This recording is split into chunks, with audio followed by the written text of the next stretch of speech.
Welcome to Lost Relation Chronicles. Dear listeners, before we get started, drop a quick hi in the comments and let us know where you're tuning in from.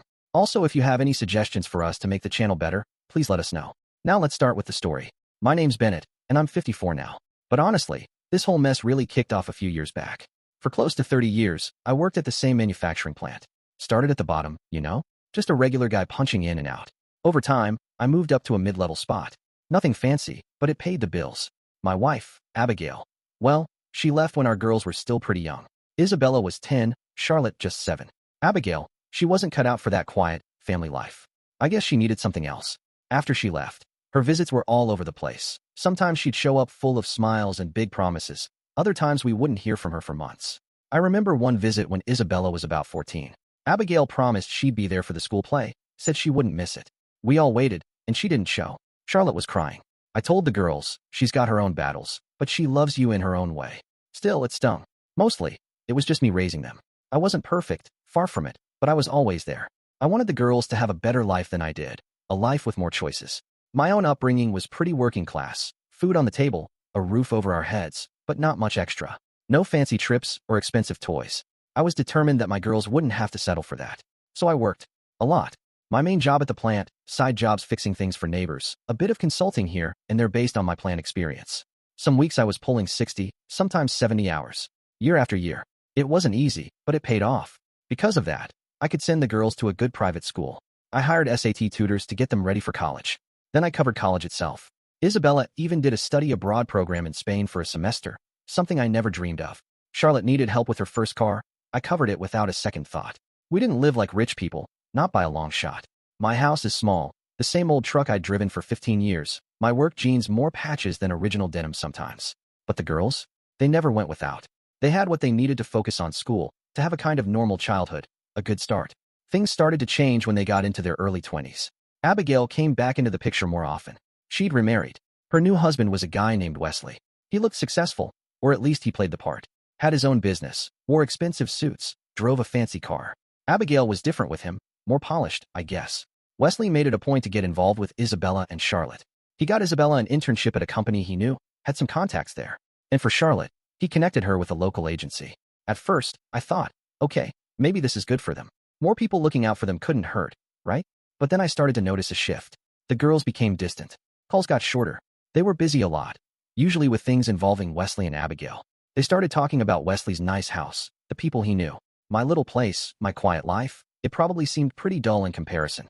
I remember this one weekend. I'd planned a camping trip. Something we used to do when they were younger. It was supposed to be just us, like old times. Both of them canceled last minute. Isabella said Wesley was taking them to some event. Charlotte told me she had a networking event Wesley had arranged. I wasn't blind to how that stung. I told myself, though, they're adults now, making their own choices. But it was hard not to feel left out. Then the questions started. Small at first. Little comments about genetics, about who they took after. Apparently, Abigail had been filling their heads with stories. One evening, Isabella called. She sounded hesitant, unsure. She asked if there was anything I hadn't told them about their mother, about the time before the divorce. I asked, "What do you mean, Bella?" She said, "Mom told me she had an affair a long time ago, before you and her split up, and that she now believes someone else might be our biological father." I was shocked. Abigail and I had our problems. Hell, a lot of them, but I never once doubted the girls were mine. According to Isabella, Wesley had been part of these talks. He'd apparently mentioned that for tax reasons and estate planning, he could legally adopt them as adults. He said it would solidify their role in the family, that his and Abigail's new family. Isabella and Charlotte started using phrases I'd never heard from them before, things like modern family structure and needing emotional closure regarding their true heritage. Abigail, during our marriage, had a temper, a bad one. When things didn't go her way, she could get explosive, screaming, throwing things. I remember once, when Isabella was about 5, Abigail promised to take her to a special puppet show, the kind of thing a little girl would remember forever. But the day before, Abigail got a call from a friend inviting her on a weekend trip to the city. The puppet show? Completely forgotten. When I tried to bring it up, how disappointed Isabella would be. Abigail just flew into a rage. She accused me of holding her back, like I was the one standing in her way. I could still see it clearly. Isabella, just a little girl, terrified, caught in the middle. That was Abigail. All drama and broken promises. Her reappearance now, with Wesley, felt like history repeating itself, but with a new angle. Before, she just disappeared. Now she was trying to take the girls with her, pull them away. There was one time when the girls were teenagers. Abigail was supposed to take them school shopping. She showed up 3 hours late, smelling of wine, and with only half the money she promised. Charlotte quietly asked, "Will we still be able to get the sneakers I want?" Abigail snapped. She yelled at them for being ungrateful, said she was sacrificing so much just to see them. Then she threw the money she had on the kitchen table and stormed out, leaving the girls in tears. I took them shopping the next day. That was the pattern. Big gestures, then drama, then disappointment. Wesley seemed to smooth over her rough edges, at least in public. But the entitlement was still there underneath. And she was clearly using him, and his money, to lure the girls. The big confrontation happened a few weeks after Isabella's phone call. They asked to come over, both of them. They sat on my old couch. Isabella did most of the talking at first. Charlotte just stared down at her hands. Isabella repeated what Abigail had told them, that Abigail had an affair around the time Isabella was conceived, and then another one before Charlotte. She said Abigail was almost certain I wasn't their biological father. She's very distressed about it, Isabella said, and wants to make things right. Then Charlotte spoke up. Wesley explained it all, she said quietly. If he adopted us, it would simplify inheritance. He told us it's just a practical step for our future financial security. Charlotte looked up and said, "It's just for legal stuff, Dad. For taxes and things." Isabella nodded. "It's not personal, Dad." Then she said something that really twisted the knife. "Wesley fits better with our lives now. Mom's happier, and things are looking up for us with his help." I didn't say much at first. I just listened. My head was spinning. After all the years, all the sacrifices, this is what it came down to. Their mother, the woman who barely raised them, and her new rich husband telling them I wasn't their father, and them just accepting it, like it was some practical, no big deal thing. I got up and went over to my old filing cabinet. It creaked when I opened it, just like it always did. I pulled out a folder I hadn't touched in years. During the divorce, Abigail had tried to claim I wasn't Isabella's father, probably to get out of something, or just to cause trouble. We had paternity tests done for both girls. It was a legal requirement for the custody papers. I spread the official documents out on the table in front of them. "This was from the divorce," I said, my voice steady but heavy. "Paternity tests. Legally verified. You are both my daughters." Isabella picked up the top sheet, glanced at it, then put it down. Charlotte didn't even look. "Mom said those old tests might not be accurate," Isabella said flatly. "Things are more advanced now," she said, like it was obvious. Charlotte added softly, "Wesley said he'd pay for new tests if we wanted. But he also said, what's the point? It's about who steps up, right? He's stepping up for us now." The indifference in their eyes, that was the worst part. It wasn't about truth for them anymore. It was about what they wanted to be true. What was convenient. What Abigail and Wesley were selling. They didn't even argue about the papers. Just dismissed them like they were nothing. It was clear their minds were made up, or maybe Abigail and Wesley had made them up for them. Isabella actually said, "Look, Dad, we appreciate everything you did when we were growing up. But we're adults now. We need to think about our future. Mom and Wesley are offering us a different kind of future." I sat there for a long moment after they said their piece. They looked uncomfortable, shifting on the couch, like they were waiting for me to argue, to plead. But I didn't. I just felt empty, like something inside me had quietly switched off. I collected the paternity documents from the table, folded them, and put them back in their envelope. I didn't yell, didn't get dramatic. What was the point? They'd already made their choice. I looked at them, my daughters. The girls I'd changed diapers for, taught to ride bikes, stayed up with when they were sick. The girls I'd worked my fingers to the bone for. And then I acted. The next day, I started making calls. First, I ended all financial support. The small allowance I still sent Charlotte for supplies, the top-up I gave Isabella for her rent in the city stopped. Next, I called my insurance company. I removed them from my health insurance plan. They were adults now, they could get their own. Then there was Charlotte's car, the one I'd co-signed the loan for. I contacted the bank and explained I was revoking my co-signature. It took some doing, but it was possible. They'd have to refinance on their own or have Wesley co-sign. I'd set up small emergency savings accounts for each of them years ago, put a little in each month, just for a rainy day. I closed those accounts and moved the money back into my own savings. After that, I sent them both the same text message. Polite, clear. It said, "I have received your decision regarding your family and future. As you no longer consider me your father, I will no longer be providing for your adult lives. I wish you well." I blocked their numbers for a while after that. I needed space. I didn't hear anything directly from them. I suppose they were busy building their new lives with Wesley and Abigail. A few months passed, and I unblocked their numbers. During that time, the silence from their end was total. I just went to work, came home, tried to get used to the quiet. It wasn't easy. Every corner of the house held a memory, but I kept putting one foot in front of the other. Then, slowly, things started to change. Not for me, but for them. From what I gathered, indirectly at first, turns out Wesley wasn't as solid as he looked. His main business took a big hit. Some deal fell through. I heard the fancy connections he boasted about, the ones supposed to launch Isabella's career after her internship. They didn't pan out. Her internship ended, and there was no full-time job offer. Charlotte's agency, the one Wesley connected her with, lost its biggest client. Her hours were cut, then cut again. Abigail and Wesley, it seems, started pulling back the emotional support. And more importantly for the girls, the financial support began to dry up. Suddenly, their different kind of future wasn't looking so bright. Then the calls and messages started, about 6 months after my text. Just little things at first. Charlotte sent a text. "Hey Dad, just checking in. Hope you're doing okay." No mention of anything, no apology, just a feeler. A week later, Isabella left a voicemail. "Hi Dad, it's me. Was just thinking about you. Give me a call sometime if you want." I didn't reply to either of them. What was there to say? That's where I am now. Asking to talk. After everything they said, everything they did. After choosing Wesley and Abigail. After telling me I wasn't their father and that Wesley fit better. Now that Wesley's, well, is running dry. They're back. You might wonder why the girls were so quick to believe her, or go along with the whole plan. Honestly, it's complicated. But Abigail has a way of making people believe her, especially when she's emotional. When she's in a full-blown meltdown, she can be incredibly convincing, twisting facts, playing the victim, making grand accusations. She's always been very entitled. If she wants something, she believes she deserves it, no matter the cost to others. I think Wesley, with his money and apparent success, was like a shiny new toy for her. And the girls? They were part of making that new life perfect. She probably painted me as the boring, stagnant past, and Wesley as the exciting future.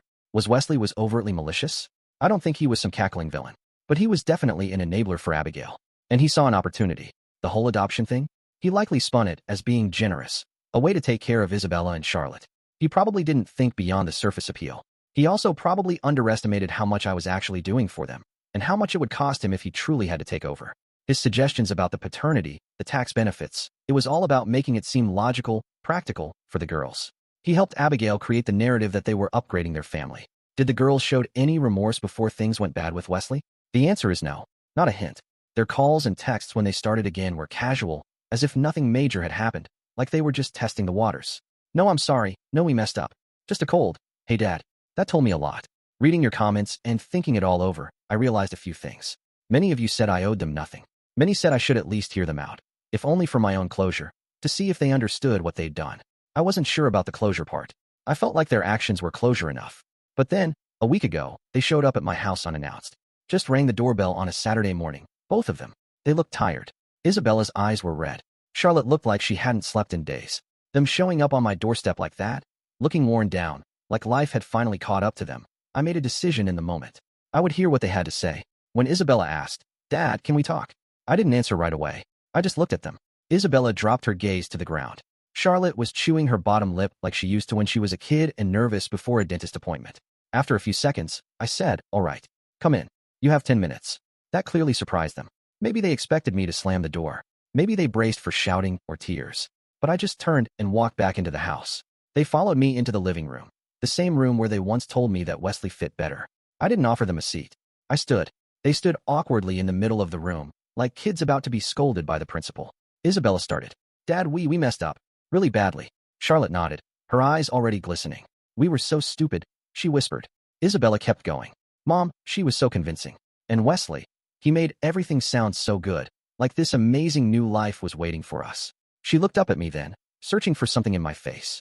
I think I wanted to believe it, Dad. I wanted to believe that things could be easy, exciting, a fresh start. So that's what it was about. A fresh start. From their actual life.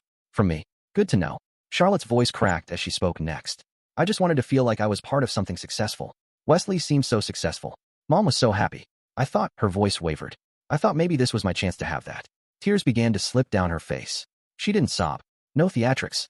Just tears. "We didn't understand what we were throwing away." "Not really," she said. They talked more after that. Not much of it new. Excuses, mostly. How Abigail had pressured them. How Wesley made promises. How they'd felt overwhelmed, swept up in it all. And how, now, things with Abigail and Wesley were terrible. Abigail was apparently making their lives hell, blaming them for not being grateful enough now that Wesley's money was drying up. Wesley himself was pulling away, indifferent to their problems, disinterested in the emotional fallout. The shiny future, it seemed, had tarnished very quickly. I didn't say anything. I didn't interrupt. I didn't offer Charlotte a tissue or put a hand on Isabella's shoulder. I just listened. My face, I imagine, gave away nothing. When they finally wound down, they looked at me, hopeful, scared, waiting for something, maybe forgiveness, maybe a crack in my armor. I took a slow breath, and then I spoke, calm and even. "So let me see if I understand. Your mother, A person who abandoned you and broke her promises your entire childhood, told you I wasn't your father. Her new husband, a man you barely knew, offered to adopt you to save on his taxes and make his new family look complete.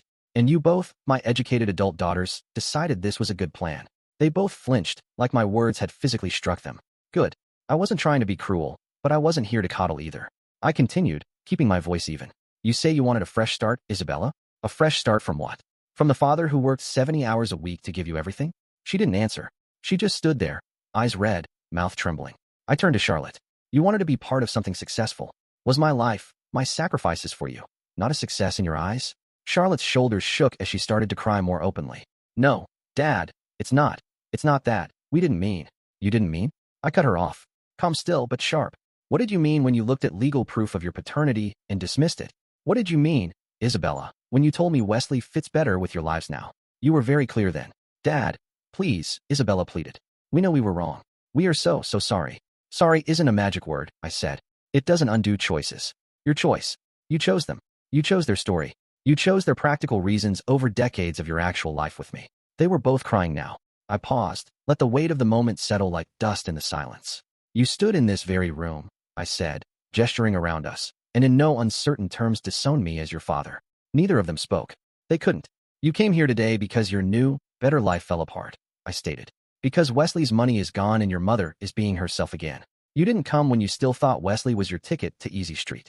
You came because your safety net with them broke, and now you're hoping your old safety net, me, is still here. I looked at them. Really looked. Isabella's face was pale and blotchy. Charlotte's mascara was running. Their tears didn't move me. Well, I said, here's my decision. I didn't raise my voice. I didn't need to. You are correct. You threw something away. You threw away our relationship. You threw away my trust. You threw away any obligation I had to you as a father, because you willingly chose to believe I wasn't. I took a step forward.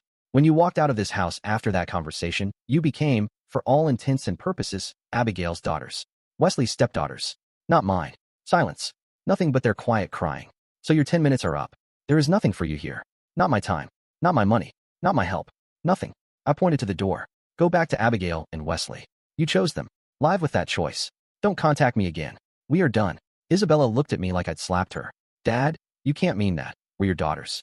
No, Isabella, I said. You made it very clear. You are not. I have the documents to prove you're biologically mine. But you yourselves rejected that. You rejected me. So no, you are not my daughters. Not in any way that matters anymore. Charlotte stood there shaking, tears streaming down her face, unable to form a word. Isabella opened her mouth, then closed it again. She must have seen something in my face, something final, because she didn't argue.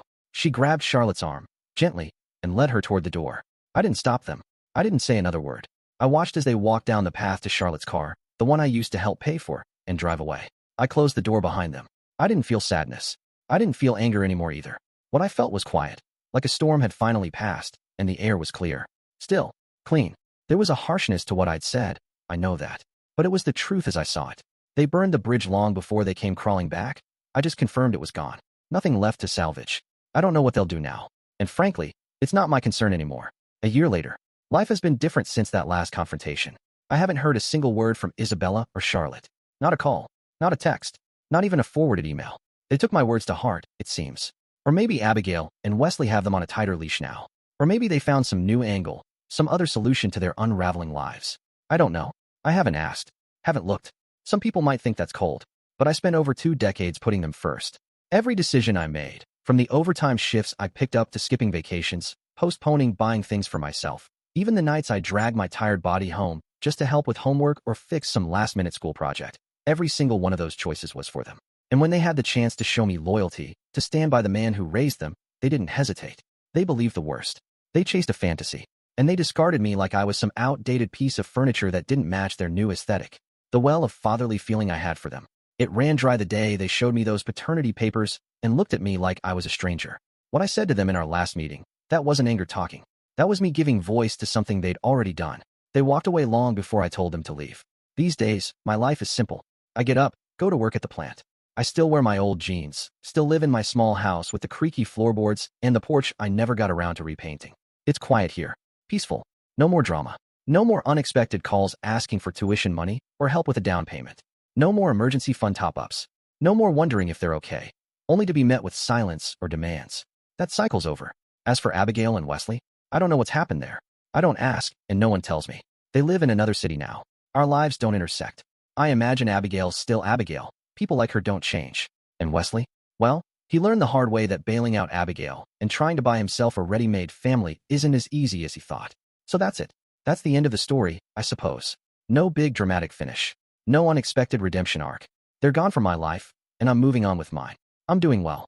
And thank you to everyone who listened, who offered thoughts and kind words. It helped. It really did. It helped knowing I wasn't just shouting into the void. Dear listeners, please share your thoughts in the comments section below and don't forget to like, share, and subscribe.